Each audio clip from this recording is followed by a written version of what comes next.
Hello, historians, and welcome to a very brief tutorial about one way that I approach outlining for what I call research bursts. These are like short-term research projects. They're mini deep dives into a particular topic. They are not meant to be, long drawn-out research projects that you do over the course of several months or an entire semester. These are meant to be something that you learn about, you access sources, you consider primary and secondary sources, and you reflect on those things in the span of about a week. So it's very tight, and it's meant to challenge you to think quickly, and it's meant to challenge you to mine source material for information. Now, you could be in any number of my classes.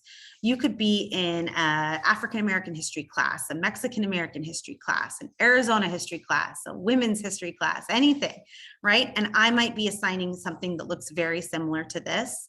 So regardless of what the actual research content is, this type of template might be used in any one of my classes. And the reason I've done it this way is sometimes your teachers might ask you for an outline, right? Or they might ask you for an annotated bibliography, but every teacher might have a different kind of requirement when it comes to how they want you to format that outline. So for example, I'm a historian. If I were to use like the typical outline approach for a historian, I would assign you the MLA format. But I'm not super picky about guidelines of style. I just want you to organize your research in a way that's clear to you and clear to me. But I learned that that's sometimes vague for students and can be very frustrating. More importantly, we all kind of evolve when it comes to how we organize things. Think about how you organize your grocery list or your task list, or how you organize all of your assignments that are coming up this week. Every one of us does it our own way, and that's okay because that's how your brain categorizes information. So what I decided to do with these research burst assignments is share with you my approach, how I outline my material when I'm doing research. And a lot of you know I'm a researcher and a writer. I write books and articles when I'm not teaching. So this is how I organize my arguments when I'm putting together an article or a chapter or a book.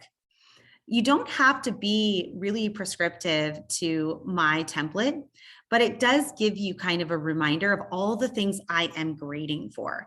So I do encourage you to use the template. Okay, let's take a look. This is my example, History 109, Mexican American History, and their research burst that I'm using as an example is called the Great Depression. And here are their assignment instructions. This is a research burst. That means over the course of the next few days, you're going to be encouraged to do a deep dive on this week's topic. Here's how. Step one, I give them their research questions, right? You know what you're looking for, right? What were the psychological, social, and economic impacts that the Great Depression had on the Mexican American community? How did repatriation and the Great Depression influence the formation of Mexican American / Chicano attitudes toward the United States? And how did these impacts manifest in the Phoenix Mexican American community? Okay, those are three big questions.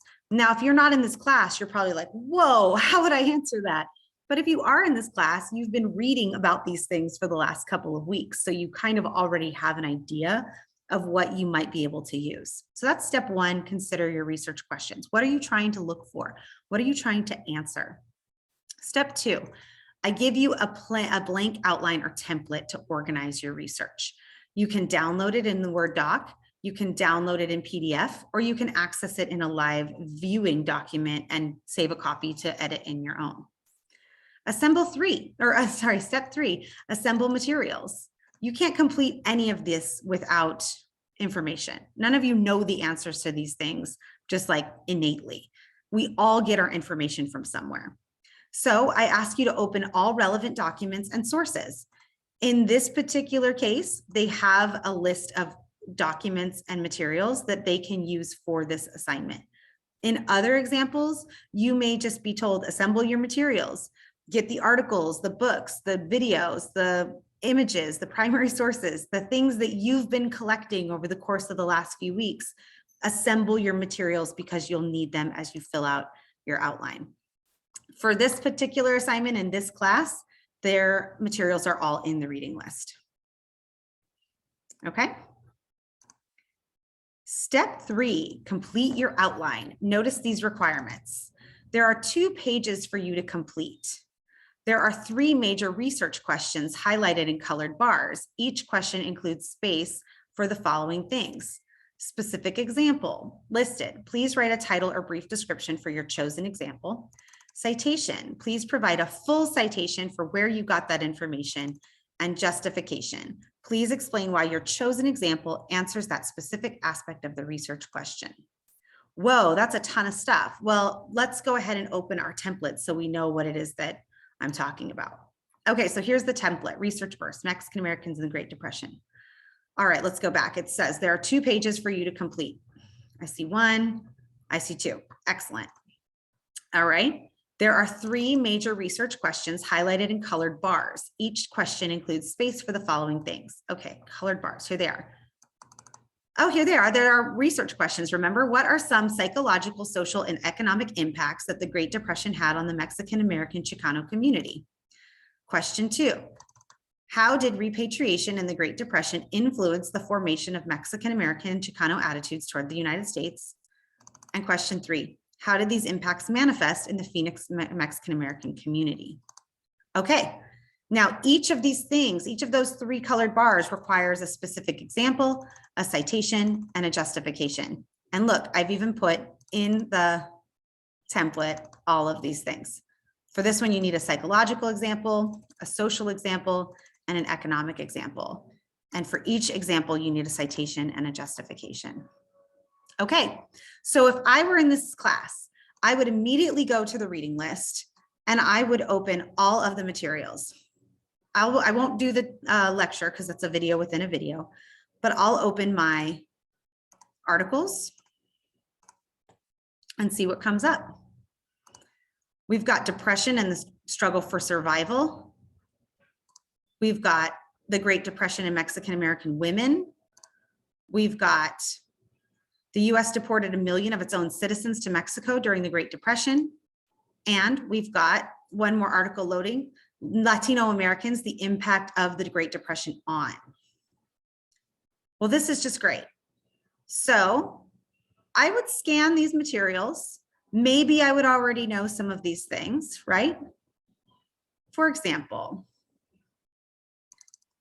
politics and the growth of ethnic identity. Desperate times served to politicize many Latinos, both in the workplace and at home. Workers of all backgrounds, united by the trials and tribulations of the Depression, engaged in an unprecedented amount of labor organizing, that's like unionizing, in the 1930s, seeking reforms in wages, hours, and other conditions of employment. In 1934 alone, union membership doubled and there were more than 1,800 strikes nationwide. Interesting. So if desperate times of the Great Depression served to politicize many Latinos, both in the workplace and at home, let's see if that can work in any one of our spots. I'm going to copy it, any one of our spots in our template. Is it a psychological example? Psychological usually means like emotional or mental well-being or kind of like a mental evolution. Is it a social example, the way people interact with each other in a societal level? Or is it an economic example? I don't know. Let's see. How did repatriation, they didn't really talk about repatriation, did it? And it doesn't talk about Phoenix Mexican American community. So maybe I'll say social, right? I would put something like challenges of the Great Depression served to mobilize Latinos into labor and social organizations, which may have led to civil rights, Chicano activism in the future. That's kind of societal, right? That's kind of social. And then for justification, I might just paste my quote. Desperate times served to politicize many Latinos, both in the workplace and at home. And I need a citation. Let me go back to that article. This is the article I was using, right?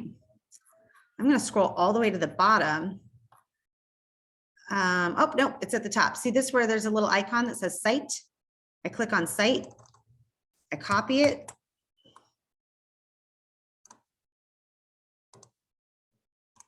And paste it. Now I'm done. Now I move on to the next thing. Okay.